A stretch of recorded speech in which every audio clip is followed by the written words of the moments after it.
বিসমিল্লাহির রহমানির রহিম। আসসালামু আলাইকুম। কেমন আছো তোমরা সবাই? আশা করি যে যেখান থেকে আমার এই ভিডিওটি দেখছো সবাই খুব ভালো আছো। প্রতিদিনের মতো আজকেও আমি একটি ক্লাস নিয়ে এসেছি। এর আগে আমরা শিখেছিলাম ব ফলাযুক্ত ব্যঞ্জন বর্ণের উচ্চারণ।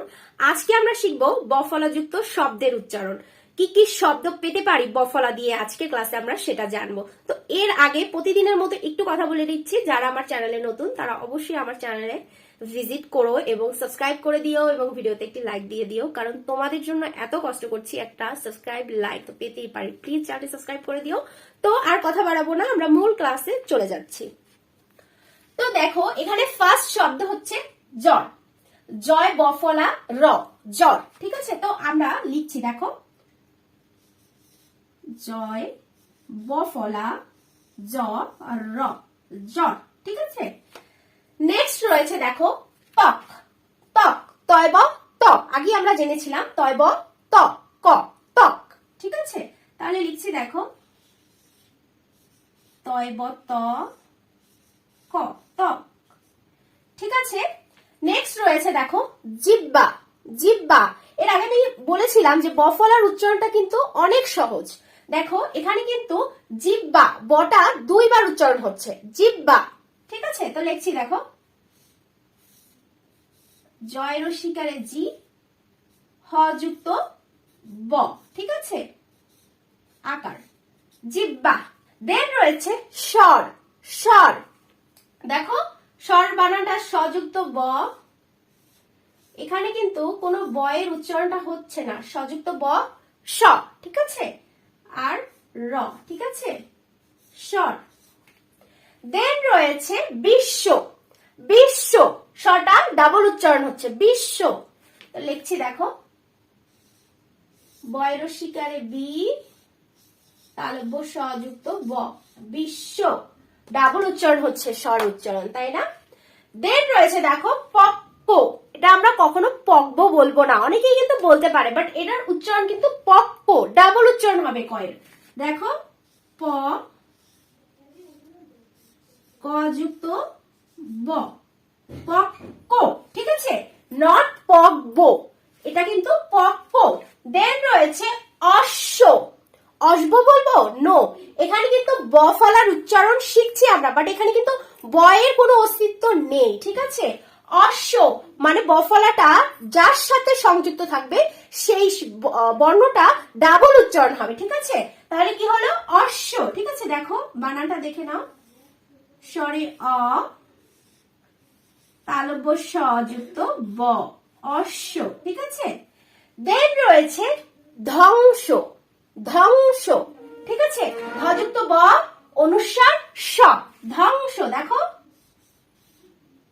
ধযুক্ত ব অনুস্বার দন্ত স, ধ্বংস। দেন হচ্ছে আশ্বাস। আশ্বাস, ডাবল উচ্চারণ হচ্ছে কিন্তু, আশ্বাস। তো দেখো বানানটা দেখে নাও,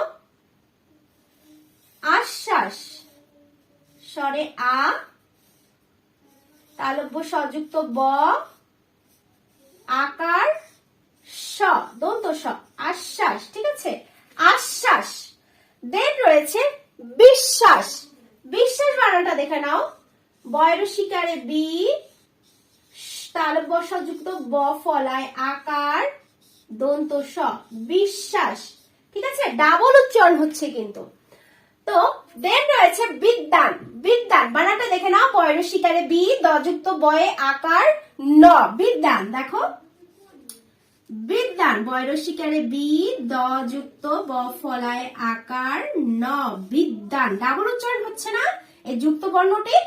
দেন রয়েছে দেখো সত্তর। সত্তর অর্থ কি জানো? সত্তর অর্থ হচ্ছে দ্রুত, শীঘ্র। ঠিক আছে, সত্তর মানে হচ্ছে দ্রুত বা শীঘ্র, এটা বিভিন্ন জায়গায় বিভিন্ন অর্থে ব্যবহৃত হয়।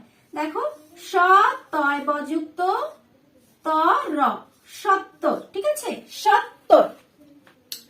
দেন রয়েছে কি দেখো গব্বর, নো, এটা হচ্ছে গহ্বর। ঠিক আছে, হটার উচ্চারণ এখানে হবে, অল্প করে উচ্চারণটা করতে হবে, গহ্বর, গহ্বর। ঠিক আছে, গহ্বর শব্দের অর্থ হচ্ছে খাদ, গর্ত বা গভীর কোন জায়গা। ঠিক আছে, তো দেখো গহ, ব যুক্ত হবে র, গহ্বর। ঠিক আছে, অর্থ গভীর জায়গা। দেন রয়েছে কি দেখো, শিকার। শিকার মানে কি, গ্রহণ করা। কোনো কিছু অন্যায় করলে বা কোনো কিছু করলে যেটা স্বীকার করা, মানে অর্থাৎ আমরা গ্রহণ করি। ঠিক আছে, দেখো শয় ব ফলায় দীর্ঘিকার, কয় আকারে কা, র শিকার। ঠিক আছে, দেন আরেকটি ফাঁকা ঘর রয়েছে, আমরা কি লিখতে পারি নিজেদের মতো, দেখো শ্বাস লিখতে পারি। ঠিক আছে, শয় ব ফলায় আকার দন্ত শ্বাস। তো যাই হোক, আজকে কিন্তু আমরা বফলা দিয়ে অনেক শব্দ লিখে ফেললাম, তাই না?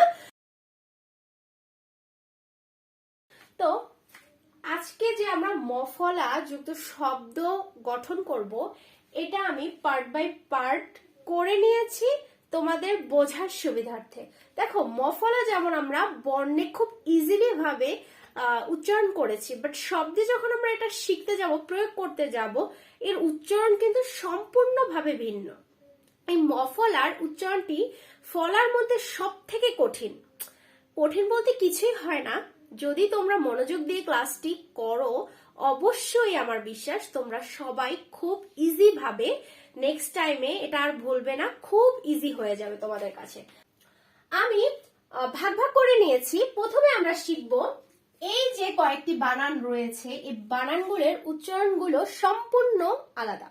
তো কিভাবে এই বানানগুলো কিন্তু খুব সিম্পলি আমরা উচ্চারণ করব। অর্থাৎ দেখো, স্মৃতি, স্মৃতি, এখানে কিন্তু ময়ের কোনো ধরনের উচ্চারণ নেই, মানে ময়ের কোনো কাজই নেই এখানে।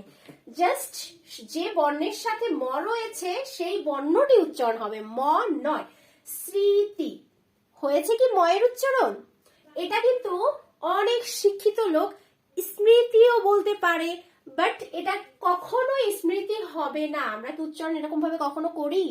নো, এটার উচ্চারণ হবে স্মৃতি। দেখো একটু লিখছি আমি, স্মৃতি সিম্পল ভাবে উচ্চারণ করতে হবে।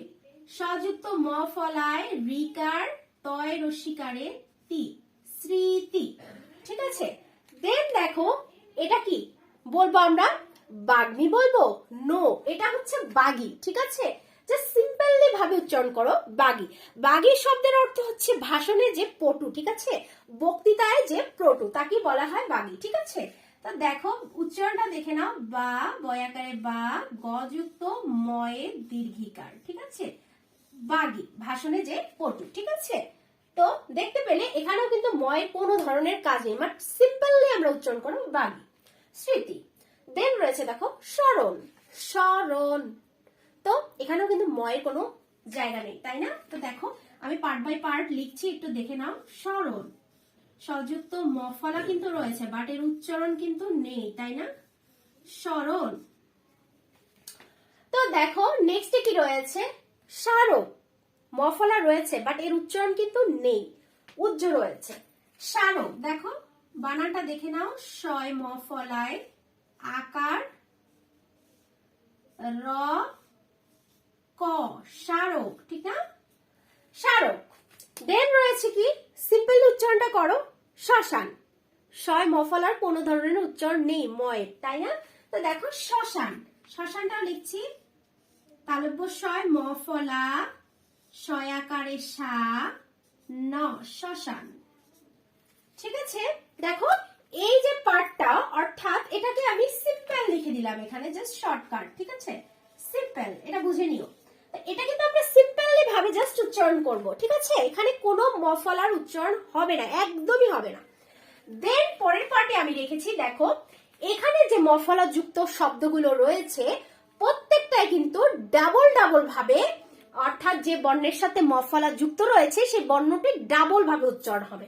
দেখো আত্মা, আত্মা ডাবল উচ্চারণ হচ্ছে তযুক্ত ময়ের সাথে যে বর্ণটি রয়েছে, আত্মা। দেন রয়েছে দেখো পদ্মা, অনেকেই কিন্তু এই বানানটি ভুল করে, পদ্মা বলে। পদ্মা বলতে কোনো শব্দ হয় না, পদ্মা। ঠিক আছে, ডাবল উচ্চারণ করতে হবে, যেটা যুক্ত রয়েছে, যেটার সাথে যুক্তটি মফলা যুক্ত রয়েছে যে বর্ণের সাথে। দেন রয়েছে দেখো ছদ্ম, ছদ্ম ডাবল উচ্চারণ হচ্ছে কিন্তু। গ্রীষ্ম, এই বানানটিও অনেক শিক্ষিত লোকরা ভুল করে, আমরা কিন্তু ভুল করব না, একটু মনোযোগ দেই। গ্রীষ্ম বলবো, এটা নট গ্রীষ্ম। অনেক অনেক স্টুডেন্ট, অনেক শিক্ষিত লোক আর রয়েছে যেটা গ্রীষ্মটাকে গ্রীষ্ম বলে। তো যাই হোক, দেখো গ্রীষ্ম ডাবল উচ্চারণ হচ্ছে কিন্তু। রশ্মি, এটাকে কিন্তু অনেকেই রশ্মি বলে, রশ্মি বলে, রোশনি বলে। সো এগুলো কিছুই বলা যাবে না, এটা কিন্তু রশ্মি, রশ্মি ডাবল উচ্চারণ হবে, যেটার সাথে ম যুক্ত রয়েছে সেই বর্ণটি। দেন রয়েছে দেখো বিস্ময়, নট বিস্ময়, এটাকে কিন্তু অনেক লোক বিস্ময় বলে, নট বিস্ময়, এটা হচ্ছে বিস্ময়। ওকে, তো প্রত্যেকটি দেখে নিলাম আমরা ডাবল ডাবল উচ্চারণ, অর্থাৎ যুক্ত বর্ণ যেটার সাথে যুক্ত অক্ষরটি রয়েছে সেই বর্ণটি ডাবল উচ্চারণ হবে। তো এখন আমরা একটু লেখায় চলে যাচ্ছি, দেখো বুঝে তো নিলাম। প্রথমে রয়েছে আত্মা, ডাবল উচ্চারণ আত্মা, আর কি ভুল হবে? কখনোই না। দেখো স্বরে আ তয় যুক্ত ম ফলা, আত্মা, নট আত্মা, এটা কেউ বলে না, তাই না? এটা খুব ইজি। দেন রয়েছে পদ্মা, এটা কিন্তু ম্যাক্সিমাম লোক ভুল করে থাকে, পদ্মা বলে থাকে, ঠিক আছে? তো দেখো পদ্মা বলবো না আর পদ্মও বলবো না, ঠিক আছে? পদ্মা, আজকের পর থেকে কেউ আমরা আর বলবো না, ঠিক আছে? পদ্মা ডাবল উচ্চারণ, পদ্মা। দেন রয়েছে দেখো ছদ্ম, ছদ্ম ডাবল উচ্চারণ, ছদ্ম, দেখো ছ দ যুক্ত ম ফলা, ছদ্ম, ছদ্ম, ঠিক আছে? দেন রয়েছে গ্রীষ্ম, নট গ্রীষ্ম, ঠিক আছে? গ্রীষ্ম, দেখো গয় র ফলায় দীর্ঘিকার,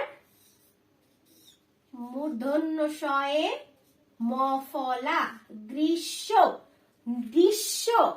দেন রয়েছে রশ্মি, নট রশ্মি বা রশ্মি, কোনোটাই বলা যাবে না, রশ্মি। ওকে, রশ্মি লিখেছি, দেখো র তালব্যশয় ম ফলায় রশ্মিকার, রশ্মি। ওকে, দেখো দেন রয়েছে বিস্ময়, নট বিস্ময়, ময়ের কোনো এখানে উচ্চারণ হবে না, বিস্ময়। দেখো লিখছি বয় রশ্মিকারে বি শয় ম যুক্ত অন্তস্তীয়, ঠিক আছে? বিস্ময়। নেক্সট যে পার্টটি রয়েছে, এখানে যে শব্দগুলো আমরা দেখতে পাচ্ছি এর প্রত্যেকটি শব্দের সাথে যে ম ফলা রয়েছে প্রত্যেকটিতেই ম ফলার উচ্চারণ হবে। দেখো জন্ম, জন্ম ময়ের উচ্চারণ হচ্ছে। অনেকেই কিন্তু অনেক উচ্চ শিক্ষিত লোকরা এটাকে জন্ম বলে, জন্ম বলে, বাট এগুলো বলা যাবে না, এটা হচ্ছে জন্ম, সঠিকভাবে জন্ম। ঠিক তেমনি যুগ্ম, যুগ্ম, ঠিক আছে? এটা কি? যুগ্ম। ভস্ম শব্দের অর্থ হচ্ছে পোড়ানো বা ছাই, ঠিক আছে? দেন রয়েছে উন্মাদ, মফলার কিন্তু উচ্চারণ হচ্ছে, তাই না? উন্মাদ মানে পাগল। দেন হচ্ছে সম্মান, সম্মান নট সম্মান, এখানে কিন্তু অনেকেই ন উচ্চারণ করে, সম্মান নট সম্মান, সম্মান, এটাকে উচ্চারণ করতে হবে সম্মান। দেন রয়েছে সম্মুখ, সম্মুখ মফলার উচ্চারণ রয়েছে। দেখো এখন আমরা একটু লেখা চলে যাচ্ছি, জন্ম, নট জন্ম, জন্ম, ঠিক আছে? জন্ম, দেখো বানানটা দেখে নাও, জ ন যুক্ত ম ফলা, জন্ম। দেন রয়েছে যুগ্ম, যুগ্ম ম ফলার উচ্চারণটা রয়েছে, দেখো জয় রস্যুকারে যু গ যুক্ত ম ফলা, যুগ্ম, মানে দুইজন একসাথে যখন কোনো কাজ করে সেটাকে বলা হয় যুগ্ম, ঠিক আছে? দেন রয়েছে ভস্ম, ভস্ম মফলার প্রত্যেকটিতে উচ্চারণ রয়েছে, ভস্ম মানে ছাই বা পোড়ানো, ভ স যুক্ত ম ফলা, ভস্ম। উন্মাদ, উন্মাদ নট উন্মাদ, ঠিক আছে? এখানে বলতে হবে উন্মাদ। দেখো বানানটা দেখে নাও, রস্যু ন যুক্ত ম ফলা দ, উন্মাদ অর্থ পাগল, ঠিক আছে? দেন রয়েছে সম্মান, সম্মান অনেকে কিন্তু সম্মান বলে, সম্মান ভুল ওয়ার্ড, ভুল উচ্চারণ, আমাদের ভুল বলা যাবে না, সম্মান বলতে হবে, ঠিক আছে? দেখো স ম যুক্ত ম ফলায় আকার ন, সম্মান। দেন রয়েছে সম্মুখ, সম্মুখ, দেখো বানানটা দেখে নাও, স ম যুক্ত ম ফলায় রসুকার খ, সম্মুখ। দেখতে পেলে প্রত্যেকটা, অর্থাৎ এই যে পার্টটা আমি রেখেছি মাঝেরটা, এখানে কিন্তু এই ম ফলা যে বর্ণের সাথে থাকবে সেটা ডাবল উচ্চারণ হবে। ঠিক আছে, আমি একটু লিখে দিলাম, এবং এটার কিন্তু উচ্চারণটা মই হবে। ঠিক আছে, একটু শর্টকাট নোট লিখে দিলাম। দেখো তো কি দাঁড়ালো, এটা আমরা সিম্পল ভাবে এই পার্টটাকে আমরা উচ্চারণ করব, এবং এটাকে যে বর্ণের সাথে মফলা রয়েছে ডাবল ভাবে উচ্চারণ করব, এবং এটাতে মফলার উচ্চারণটা একেবারে ক্লিয়ার হবে। ঠিক আছে, তো দেখো আবার একটু পড়ে নিচ্ছি। স্মৃতি সিম্পল, বাগি সিম্পল, স্মরণ, স্মারক, শ্মশান সিম্পললি আমাদের উচ্চারণটা করে ফেলতে হবে। দেন রয়েছে ডাবল, মানে যে বর্ণের সাথে থাকবে সেটা ডাবল উচ্চারণ করব। দেখো আত্মা, পদ্মা, ছদ্ম, দৃশ্য, রশ্মি, বিস্ময়, এটাই হচ্ছে সঠিক উচ্চারণ। দেন হচ্ছে দেখো যেটাতে ম উচ্চারণটা হবে, কোনো উজ্জ্বল থাকবে না, এমনি অস্পষ্টও থাকবে না, একেবারে স্পষ্ট ক্রিস্টাল ক্লিয়ার ভাবে থাকবে। দেখো জন্ম, যুগ্ম, ভস্ম, উন্মাদ, সম্মান, সম্মুখ,